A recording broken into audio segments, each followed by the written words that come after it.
sin is some bull. Well, because it's a bunch of man-made laws that don't make no sense. For example, in Angola, the age of consent is 11 years old. In the U.S., the age of consent is 16, sometimes 18 years old. In Bahrain, the age of consent is 21 years old. But in the Bible, God don't say about no age of consent. See, you can't have this conversation without a lot of people calling you a child. And actually, it's the complete opposite. Because I was as a child, and my only regret is that it didn't happen more often. If it wasn't for these age of consent laws, I could have been taken advantage of by so many other like my teachers, my mama friends, my friends' mamas. These laws cost me baby daddy. How to avoid child support?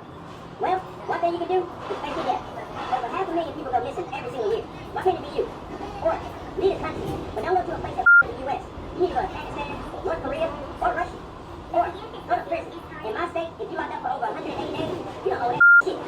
Or hook your baby mama with a or take the love nuts off of her car, and then when she crashed, you found the neglect charge.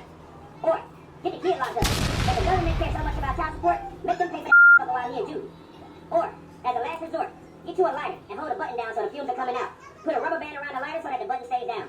Toss that shit in your baby mama tailpipe, and then when she starts the car, boom, got woke up. How to teach your kids how to look, guys, if you ever been in sex ed, you know they don't teach you shit but abstinence and disease. They trying to attach a negative stigma to a big part of life. And I don't like that shit.